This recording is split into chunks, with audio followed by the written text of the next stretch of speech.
Coucou la fin, bienvenue sur votre chaîne YouTube Nkun. Avant de regarder la vidéo, si vous n'êtes pas encore abonné, n'hésitez pas de vous abonner, activer la cloche de notification pour ne rater aucune de nos prochaines vidéos.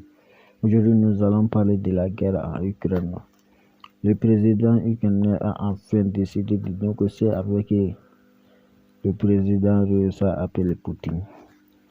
Le président ukrainien multiplie les messages d'apaisement envers Poutine, sauf que les messages de Zelensky appelant à la discussion sont très souvent nuancés par des bravades à l'égard de Moscou, ce qui complique la tâche des négociateurs qui ne savent plus quelle option privilégier dans le rapprochement de Moscou et Kiev.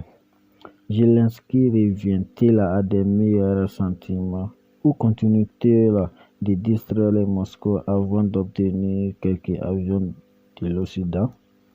On n'en sait rien de la stratégie de Zelensky, qui communique de façon quotidienne. Désormais, hier, il a encore appelé à un dialogue direct avec Poutine.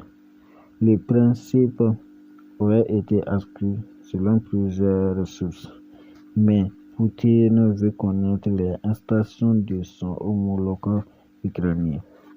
Je suis prêt à des négociations avec Poutine. Je suis prêt depuis les 2 dernières années.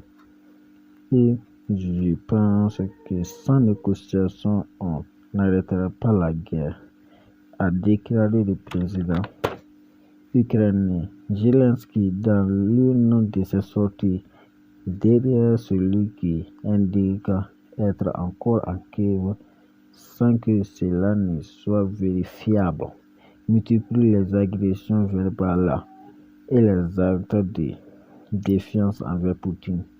Zelensky, qui veut négocier, a demandé à Israël de lui fournir des armes pour combattre la Russie. Pour faire passer son message, il s'est permis des parallèles inopérants entre les peuples israéliens et ukrainiens.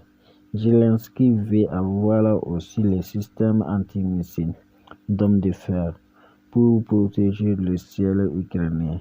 La guerre en Ukraine entre dans une phase incertaine alors que Moscou encercle encore plusieurs villes. C'était tout pour cette vidéo. Si vous avez aimé, n'hésitez pas à liker, commenter cette vidéo dans une nouvelle vidéo. Ciao.